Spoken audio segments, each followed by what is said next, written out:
limited time. So the audience,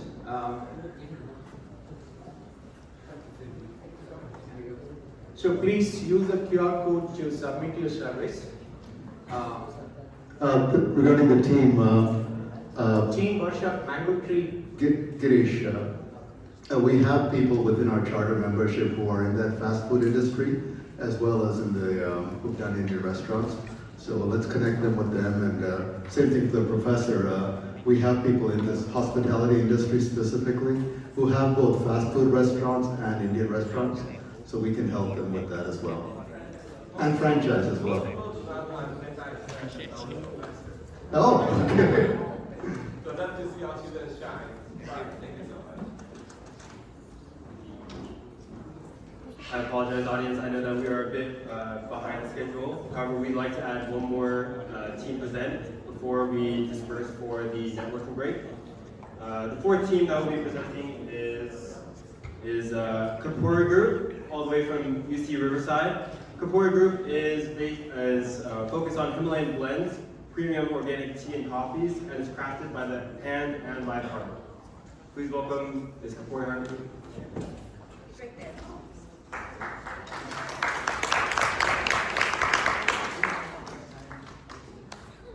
Kapuri Heart does have some samples they'd like to pass out to the audience, so we'll.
Hi everyone, this is me, Nitesh Kapuri, the founder of Himalayan Blends.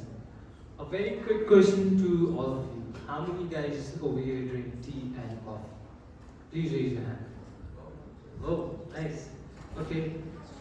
How many guys over here are you familiar with Nepalese tea and coffee? Can you raise your hand? Nepalese tea and coffee from Nepal. Oh, look. So this is the problem that I'm trying to solve over here by bringing one of the most premium tea and coffee from Nepal.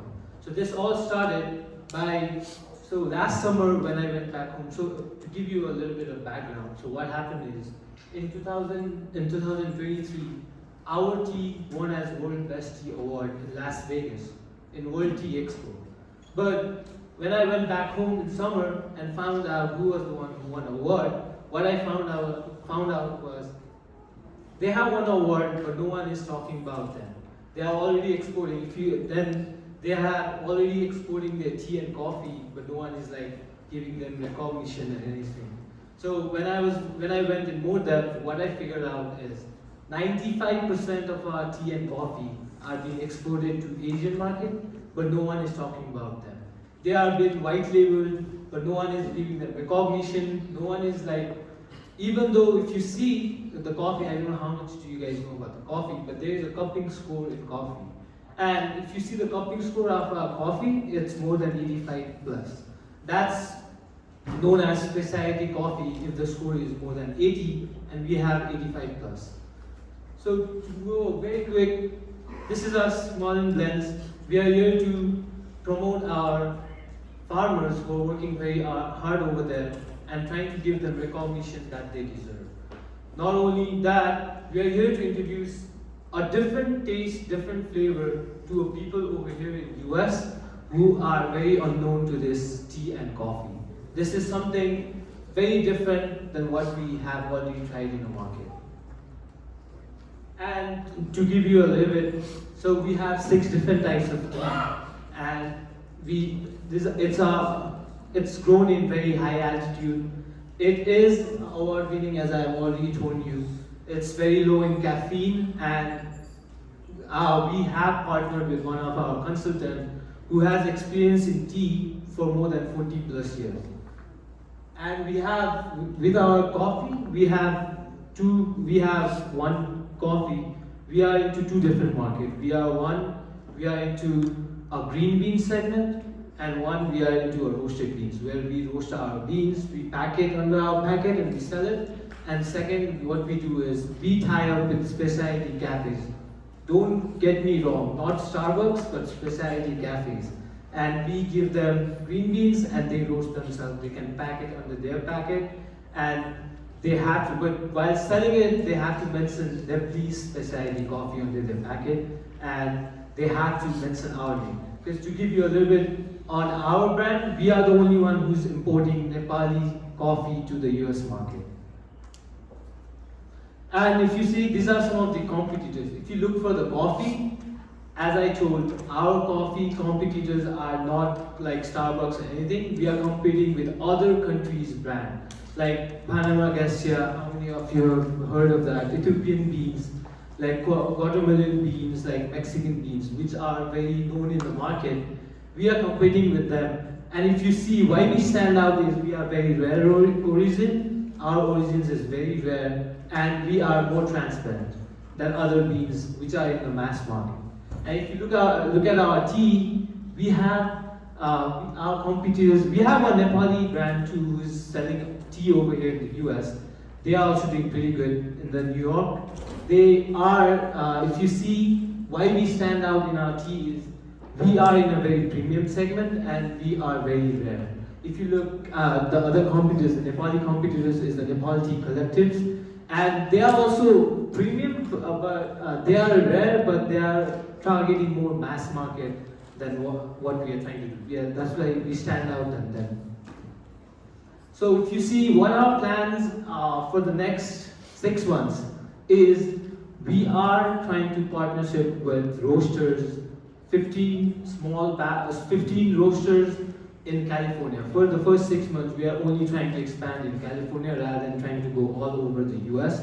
So on the very first 6 months, we are only trying to target 15 roasters for the green beans, and for the tea, we are trying to target 20 yoga studios. For the tea, we are not trying to sell it everywhere. We are trying to, because our target customers are who are health conscious, who are looking for something very different taste. Because we only sell loose leaf teas. We don't sell like CTC tea or any other tea. That's why we are trying to go with the 20 yoga studios and all. And 25 yoga studios, we are also targeting, like, we are trying to have we are having a conversation with Erwan and other premium retail brands too. So why we stand out, what makes us very different is, if you look, our cost per tea, coffee, everything, you have a very good margin on it. Like, we create like more than 60% margin in each product. Not only that, why our green beans stand out to the cafe roasters is because they can sell this thing by saying a very rare, very authentic, very different taste. They can provide it to their customers and they can sell it in a higher margin and they can earn more too. That's why we are giving them a value. We are adding value to their roasters too. And if you look at the market, the total market all over US for the specialty tea and coffee, I'm only talking about specialty tea and coffee, it's 53.6 billion. And looking at the California market, it covers 24% of the total US market. And we are targeting 125 million, covering 1% of the total California market on our first year. Talking about the market validation, we have already won 5 different awards, as I've already mentioned you. We have launched our tea in the Kickstarter. We did our pre-launch in our Kickstarter. We raised more than $3,500. I know that's not much, but that's very big in a very pre-launch stage for us. And we have, on that, we got like more than 47 backers. And recently we participated in Coffee Fest that happened in LA, and we got more than 100 leads who are interested in this beans for their cafes, for their roasters and all. And we have already sold 250 plus bags of roasted beans. So we are asking for 250K for 10% equity, and that makes a valuation of 2.5 million. And with that valuation, what are we trying to do is, 50% will be taking that money and investing in marketing, customer acquisition, because it's all about marketing and how you present that thing, because this is something very new in the market. So that will take a lot of cost. And second, 20% will be working on the supply chain and all this thing. And rest, we will be expanding on our team and like rest other stuff. If you look at the financial projection, so I'll talk about the revenue. So we are, on our first year, we are planning to do a rev of 456K. That's with tying up with 15 small roasters and 25 yoga studios on the very first year. And on the third year, we are planning to do, we'll be doing the revenue of 3.4 mil with expanding into 100 roasters all over the US. We'll not be only in California, we'll be expanding all over the US. And with having our tea in very different areas and all the yoga studios, we'll be expanding in more yoga studios. These are our team members, me being a founder. We have our co-founder, Nitesh, and other one is just me, who is the CMO of our company. These are our mentors, key mentors for us right now, who's been helping us out within this 8 months of journey. It's been 8 months we are working on this. And by this, we are pleased to help us out by investing in our business, by getting this product in the market. Because this is something I think it's very rare, very organic, and I think this has to be known in the US market. With this, thank you very much for your time. Thank you. Do you plan to also do direct to consumer sales, like through the internet, or is it just through the roaster and the yoga studios? So right now, as I told, we have already sold 250 packets of our coffee and the tea. So that's through our website. We have a website through which we are already selling, and we are working on it. It's been like 5 months we are already in the market. And this is the new company, or your corporate company is there in Nepal doing the sales, and this is now that they want to come to the US? No, actually this is a new company. What we are trying to do, what we have done is we have tied up with 50 small batch of farmers in Nepal in 6 different regions. And for the tea, as the one who won an award, we have tied up with that tea state, and we are right now representing them in the US market. Okay. So there are a few things that you mentioned that you have, you're bringing teas and coffees. Let's assume that you extrapolate that what your numbers are. How are you going to extrapolate that? Do you have the manpower there? Do you have the tea gardens there? And why, if I'm going there and if it's a successful, why I can't start it myself exporting the tea from there? Actually, I have a, so are you trying to say we have a team members in Nepal who's been working on all this. We don't have tea state on our own. What I believe is, and I believe in collaboration rather than having everything on myself. So I'm trying to give my farmers recognition, the tea state that I'm working with. So that's why I don't own any farm or anything. So we have a team who collects the beans, working with the farmers. We directly work with them. We have a contract with them. That's how we work. Okay. And why, as your second part, why do you, if you would go over there, why wouldn't they sell it to you? It's because we have already made a contract with them, and that's gonna make us bind with them. And being a Nepali, I don't think they will really be doing this, the other thing. I'm not sure about that. And do you have any some sort of market research that why Nepalese teas or coffees are better than Chinese teas or Japanese teas, which is proven in the market? So, research, yeah, we do have a research on why our teas are different than other teas. One, it's grown in high altitude. Second, as I told you, we have already won an award, World Best Tea Award. That already proves the market validation saying our tea is better than other teas too. Because that's a World Tea Expo, it's not something like very small. So, we won a World Best Tea among all other teas, that's why. Nitesh, very good packaging. Thank you very much. So, question to you: you want to focus on coffee or tea, and also are you a barista? Thank you. So I'm not a barista, and my focus would be on both. But right now, our more focus is on coffee. As we know, Americans drink more coffee than tea. So right now, just to manage that gas flow, we'll be focusing on our coffee side. And in our being very specific, in our coffee side, we'll be only focusing on the green bean side by tying up with the specialty roasters. And the reason behind why we'll be doing that is because they already have their market, right? They already have their customers. If I have to reach out to all that people at once, I need a lot of funds in my hand to do that marketing. But with having all those, what I figured out in this 2 months' time is they really want to mention where the coffee is coming from, the origin and all these things. So that will already make me stand out by letting people know about Nepalese coffee in the market. So continuing on that theme, I really do like the packaging, but the problem is that it's saying crafted by hands, created by hearts. It doesn't say anything to my experience. Why should I have this versus my standard tea or coffee? So I think communicating that should be your number one priority, right? Why take this versus the other option?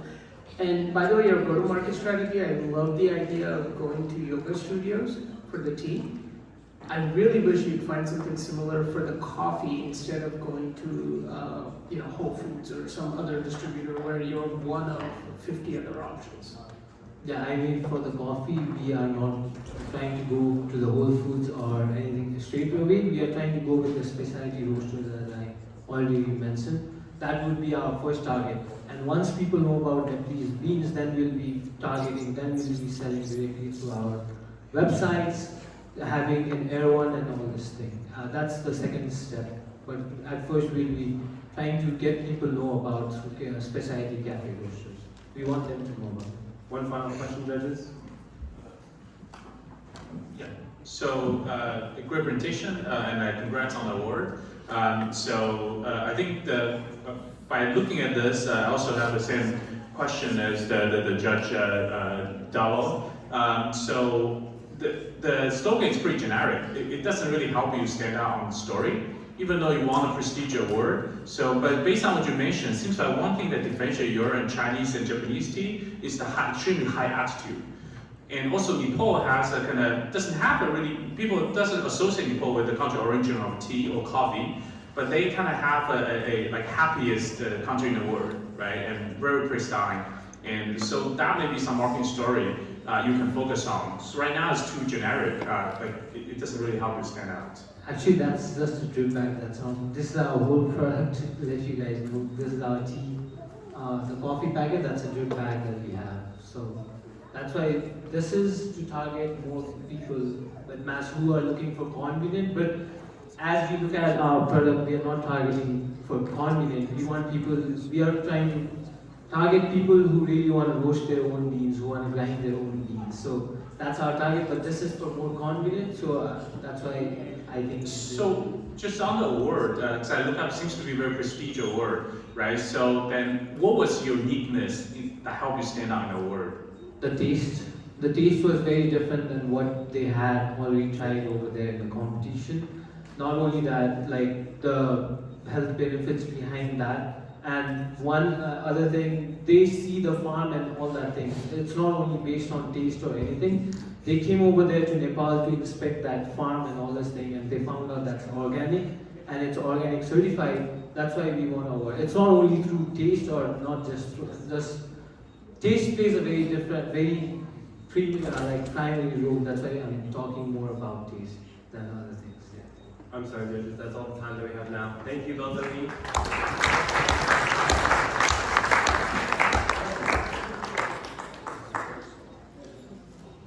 I apologize, audience, for being behind schedule, but thank you for giving your undivided attention to these young entrepreneurs as they share their business ideas. We'll now disperse for half an hour for dinner break and networking. We have dinner graciously sponsored by Wallace Chicken. It'll be on the back, as well as vegan options from Curry Pizza. Thank you for your time. And we will begin the second pitch.